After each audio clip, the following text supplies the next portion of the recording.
अब अपनी चादर हम चेक कर लेते हैं, हमारी चादर कितनी चौड़ी है। हमारे पास दुनिया की मात्र 2% जमीन है और जनसंख्या हमारी दुनिया की 20% हो चुकी है।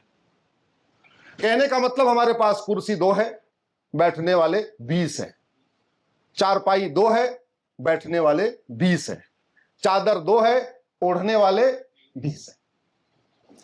हमारे पास दुनिया का मात्र 4% पानी है और जनसंख्या हमारी दुनिया कितनी हो गई?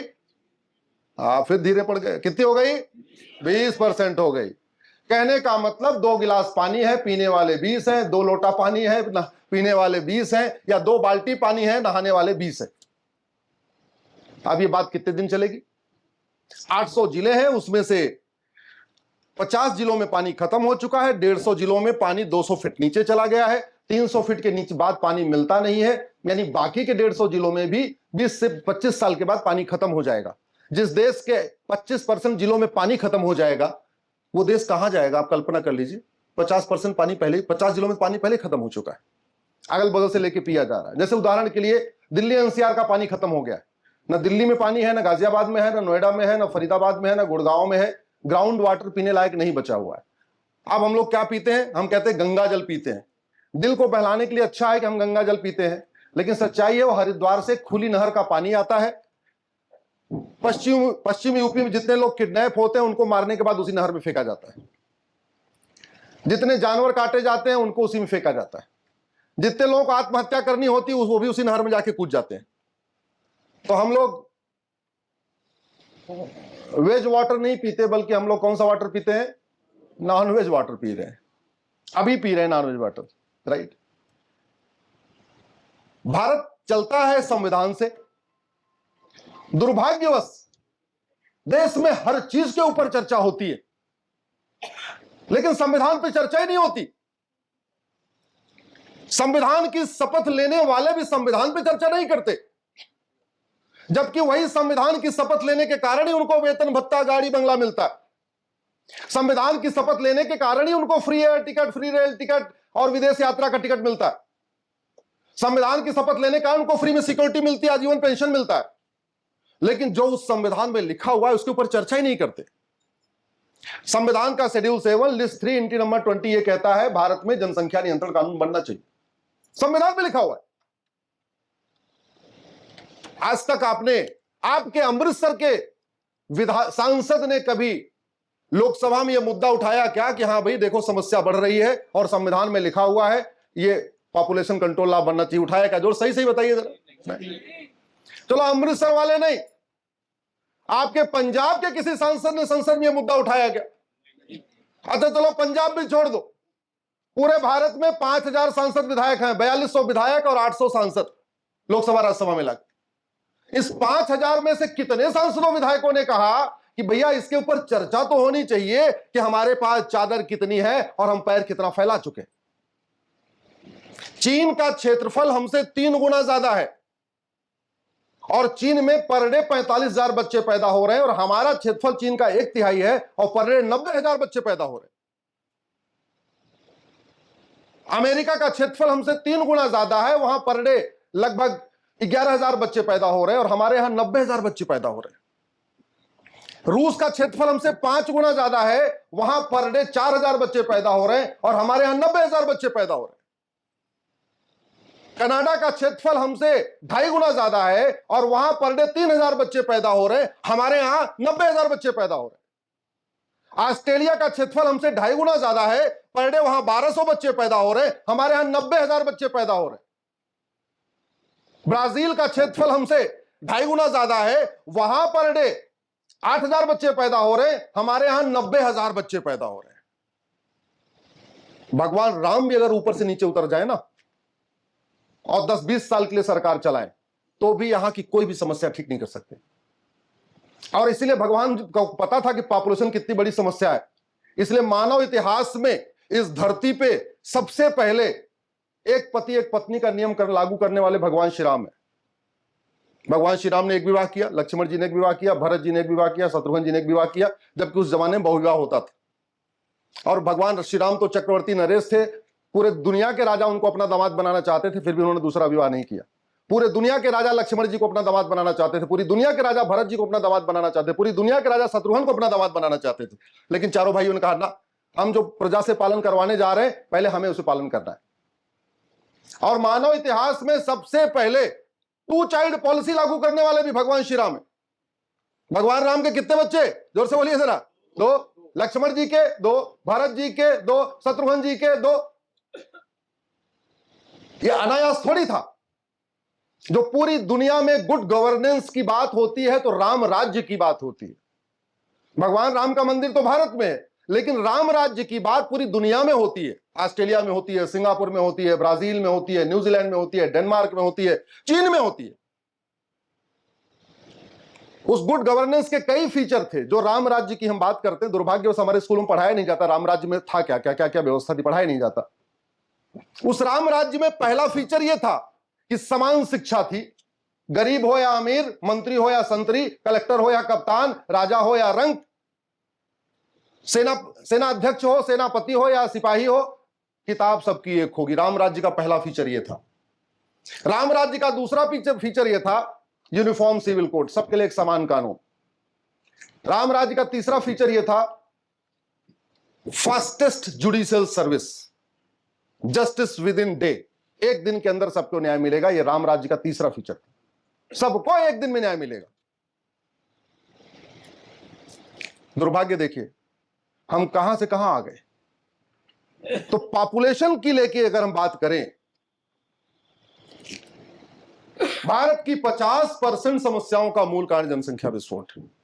50%। पानी कम खत्म हो रहा है, मूल कारण, जोर से बोलिए, जनसंख्या विस्फोट। जंगल खत्म हो रहा है, मूल कारण जनसंख्या विस्फोट। जमीन कम होती जा रही है, सिकुड़ती जा रही है, मूल कारण जनसंख्या विस्फोट। नदियों के किनारे का जो एरिया था वो कम होता जा रहा है, सिकुड़ता जा रहा है, लोग घर बनाते जा रहे हैं, मूल कारण जनसंख्या विस्फोट। एयर पोल्यूशन बढ़ रहा है, मूल कारण जनसंख्या विस्फोट। वाटर खत्म हो रहा है, मूल कारण जनसंख्या विस्फोट। लैंड पोल्यूशन बढ़ रहा है, मूल कारण जनसंख्या विस्फोट। मिलावटखोरी मूल कारण है जनसंख्या विस्फोट। अपराध का मूल कारण है जनसंख्या विस्फोट। अगर आप समस्याओं की एनालिसिस करिए तो 50% समस्याओं का मूल कारण जनसंख्या विस्फोट। दुर्भाग्य देखिए भारत के तथाकथित इन्वायरमेंटलिस्ट जो पर्यावरणविद हैं वो इन्वायरमेंट की चिंता करते हैं। अरे ओजोन की लेयर पतली हो रही है, ओजोन में छेद हो रहा है, फलाने हो रहा है, ठिकाने हो रहा है, लेकिन ये नहीं बताते कि इस ओजोन में छेद होने का मूल कारण भी जनसंख्या विस्फोट है। अगर आप डायरेक्टली और इनडायरेक्टली इसकी वाई एनालिसिस करिए समस्याओं की, जो जापान में यूज करते हैं, 5W एनालिसिस बोलते हैं उसको। हर समस्या में 5 बार वाई लगाइए, 5वीं वाई के बाद जो उत्तर मिले वो उसका असली कारण है। ये जापान में करते हैं। हम लोग मारुति में थे तो ये टेक्निक यूज किया करते थे। किसी समस्या में 5 बार वाई लगाइए, अंत में 5वें वाई का जो उत्तर मिले वो उसका असली कारण है। तो जापान, हम लोग पहले एक भी वाई नहीं लगाते, ऐसे समाधान कर देते हैं। जापान में 5वीं बार वाई लगाने के बाद जो उत्तर मिलता है उसका समाधान किया जाता है, इसलिए वहां कोई समस्या रिपीट नहीं होती, वहां आत्महत्या नहीं होती, वहां सड़क बार बार नहीं टूटती, वहां समस्या एक बार होती है, अस्थायी समाधान कर देते हैं 5 बार वाई लगा के। जल जंगल जमीन की समस्या, रोटी कपड़ा मकान की समस्या, गरीबी भूखमरी कुपोषण की समस्या, प्रदूषण की समस्या, बढ़ते अपराध की समस्या, मूल कारण जनसंख्या विस्फोट। और सबसे बड़ा खतरा इस जनसंख्या विस्फोट के कारण हमारी संस्कृति को है, हमारे कल्चर को है, हमारी परंपराओं को है, हमारे वसुधैव कुटुंबकम की सोच को है, हमारी नारी तू नारायणी की सोच को है, हमारे सर्वमंगल मांगल्य की सोच को है, हमारी सर्वे भवंत सुखिनः की सोच को है। भारत में 90,000 बच्चे पैदा हो रहे हैं। स्वाभाविक सी बात है, आज जो 90,000 2026 में पैदा हुए, ये 18 साल के बाद कॉलेज में जाएंगे, जाएंगे नहीं जाएंगे? जाएंगे। ये 18 साल के बाद वोटर भी बनेंगे, तो 26 वाले 2044 में वोटर बन जाएंगे। 2026 में जो 90,000 पर डे पैदा हो रहे हैं, यानी 2026 में जो 3.25 करोड़ बच्चे पैदा होंगे, साल में 3.25 करोड़ हो गया ना पर ईयर, 5 साल में हो गया 17 करोड़। ये सब 2044 में कॉलेज में भी जाएंगे, 2044 में वोट भी देंगे। अब सवाल यह है कि जो जनसंख्या बढ़ रही है इसमें अनुपात क्या है? अनुपात, मैं आपको अभी लेटेस्ट एक सर्वे आया, आंकड़ा आया दिल्ली का, वो बताता हूं। अभी आपके अमृतसर का नहीं आया, पंजाब का नहीं आया, लेकिन लगभग वैसा मैचिंग सा हर जगह भी है। नहीं तो यही देख लेते, यहां 40 साल से नीचे वाले कोई हैं क्या? कितने लोग हैं? या 50 से नीचे वाले? ऐसे 50 से नीचे वाले कितने हैं जिनके 4 से ज्यादा बच्चे? हाथ उठाइए जरा। 50 से नीचे वाले कितने हैं जिनके 3 से ज्यादा हैं? 3 है। इसका मतलब 50 वाले 2 पे आ गए। 2 पे आ गए। 2 हैं क्या भैया? या 2 से भी नीचे आ गए?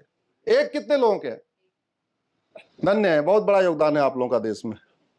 एक क्यों किया? 0 ही कर लेते ना। एक क्यों किया? दिल्ली का टीएफआर आया 1.2।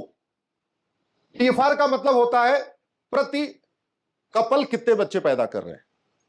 तो दिल्ली का आ गया 1.2। इसका मतलब दिल्ली में ज्यादातर लोग एक बच्चे पैदा कर रहे हैं, कुछ लोग 2 भी कर रहे हैं, इसलिए उसका एवरेज आ गया 1.2। अब दिल्ली, ये दिल्ली का सर्वे जहां जहां हुआ, डिफेंस कॉलोनी का ये आंकड़ा है, ग्रेटर कैलाश का आंकड़ा, जो दिल्ली में जो लोग जानते होंगे, मैं उन एरियाज का नाम बता रहा हूं आपको। लेकिन दिल्ली में और भी मोहल्ले हैं। दिल्ली में ओखला है, दिल्ली में जाकिर नगर है, दिल्ली में शाहीन बाग है, दिल्ली में जामिया नगर है, दिल्ली में मुस्तफाबाद है, दिल्ली में करावल नगर है, दिल्ली में नरेला है, बवाना है, बल्ली मरान है, दरियागंज है, कश्मीरी गेट है, निजामुद्दीन है। वहां तो मैं प्रैक्टिकली मैंने पूछा, अभी एसआईआर हो रहा था, मैंने टीचरों से पूछा वहां के, भाई क्या चल रहा है इस एरिया में, तो बताया भैया यहां तो 14-14 बच्चे, 18-18 बच्चे। ये कोई मैं हवाई बात नहीं कर रहा हूं, एसआईआर हुआ है, सबको पता है, सरकार चेक कर सकती है।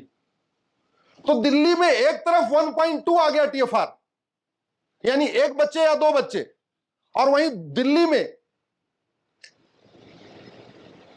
कम से कम 50 ऐसे मोहल्ले हैं जहां 12, 14, 16, 18 बच्चे हैं। मैं अपना एग्जांपल बता देता हूं। मेरे साथ एक दोस्त पढ़ता था, नाम नहीं बताऊंगा। 8वीं तक हम साथ साथ पढ़े, 9th में उसकी शादी हो गई। हमने हाई स्कूल किया, इंटर किया, इंजीनियरिंग करने चले गए। जब तक मैं इंजीनियरिंग किया तब तक उसके 6 बच्चे हो चुके थे। अभी कुछ दिन पहले मैं अपने नेटिव प्लेस गया था, मैंने पूछा भाई उसका क्या है, कितने हैं उसके घर में, तो पता चला 11 बेटे थे, 3 बेटियां, 14 और 8 बच्चों का नाना है और 6 बच्चों का दादा है। हमने कहा घर में टोटल कितनी वोट है? बोला 44। सर आपकी जगह नेटिव प्लेस कौन सी? प्रयाग। मैं भी वहीं पर। अच्छा, वहीं क्या? और फिर मैंने माथा ठनका कि हम दोनों साथ साथ पढ़े, अब हम 2, हमारे 2, और दोनों अभी वकालत कर रहे हैं, शादी भी नहीं हुई उनकी। हमारे घर में टोटल 4 वोट, हमारे दोस्त के घर में 44 वोट। अब जिसको चुनाव लड़ना है, कोई नेता होता है क्या भाई इधर जरा, जिसका इंटरेस्ट हो पॉलिटिक्स में? आज नेताओं को नहीं बुलाया क्या अरुण जी? आपने बुलाया नहीं? तो बहन जी, आपको वोट अगर लेना होगा, मेरे घर में 4 वोट है, यहीं बगल में 44 वोट है, किसके यहां जाएंगे वोट लेने? सही जोर से बोलिए जरा। 44 के यहां जाएंगे, हमारी कोई औकात ही नहीं आपके लिए हिसाब से। प्रैक्टिकल बात है, क्योंकि आपको चुनाव जीतना है तो आप सोचेंगे कि हमारे जैसे 10 घर में क्यों जाएं। भाई हमारे जैसे ही 11 घर में जाएंगी तब इनको 44 वोट मिलेगा, और वहीं हमारे बगल में चली जाएंगी, एक ही घर में जाएंगे, 44 वोट मिलेगा। और हमारे जैसे लोग 4 बात पूछेंगे, अच्छा बताओ जीतने के बाद क्या करोगी, नाली बनवाओगी नहीं, खंबा लगवाओगी कि नहीं, बिजली का कनेक्शन होगा कि नहीं, कुत्ता भूखेगा कि नहीं भूखेगा, कुत्ते को हटवाओगी कि नहीं हटवाओगी, दुनिया भर के सवाल पूछेंगे। और उधर 44 वोट है, कोई सवाल भी नहीं पूछना। तो बहन जी, जिनको पार्षद बनना या प्रधान बनना या विधायक बनना या सांसद बनना, किसके यहां जाएंगे? ईमानदारी फिर से जोर से बताइए। 44 वाली जगह। एकदम सही सही बता रही, वैसा वैसी है, ये कड़वी सच्चाई है। और डेमोग्राफी कैसे बदली है? एक काम करिए, अभी चुनाव हुआ ना 2024 में, अमृतसर लोकसभा का 2024 की वोटर लिस्ट चेक कर लीजिए। और 1999 में भी अमृतसर में चुनाव हुआ था, अटल जी के समय में भी लोकसभा का। वर्तमान लोकसभा की वोटर लिस्ट अमृतसर की और 25 साल पुरानी अमृतसर की वोटर लिस्ट को कंपेयर करके देख लीजिए, फिर आपको समझ में आएगा आपके अमृतसर की डेमोग्राफी बदल चुकी है। लोकसभा बड़ी होती, छोटी कर लीजिए, किसी एक विधानसभा की वर्तमान वोटर लिस्ट और 25 साल पुरानी वोटर लिस्ट कंपेयर कर लीजिए, पता चलेगा आपकी विधानसभा की डेमोग्राफी बदल गई। और चलो छोड़ो, ये मालवाल रोज छोड़ दीजिए रमा जी, बाकी और ऐसे यहां मोहल्ले होंगे, एक बार जाके देखना, वर्तमान किसी एक वार्ड की वर्तमान वोटर लिस्ट चेक कर लो और 25 साल पुरानी वोटर लिस्ट चेक कर लो, पता चला आपके वार्ड की डेमोग्राफी बदल गई है। और अमृतसर रूरल एरिया में चले जाओ और किसी एक गांव की जहां ग्राम प्रधान का चुनाव होता है, वर्तमान वोटर लिस्ट और 25 साल पुरानी वोटर लिस्ट चेक कर लो, फिर पता चलेगा आपके गांव की भी डेमोग्राफी बदल गई है, आपके वार्ड की भी डेमोग्राफी बदल गई है, आपकी विधानसभा की डेमोग्राफी बदल गई है, आपके लोकसभा की डेमोग्राफी बदल गई है, आपके शहर की डेमोग्राफी बदल गई है, आपके जिले की डेमोग्राफी बदल गई।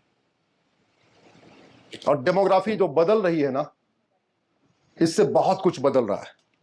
इससे त्योहार बदल रहा है, इससे विचार बदल रहा है, इससे सोच बदल रही है, इससे उन्माद बढ़ रहा है, और बहुत चीजें बदल रही हैं जो मैं नहीं कह सकता पब्लिकली। बदल रहा है कि नहीं बदल रहा है?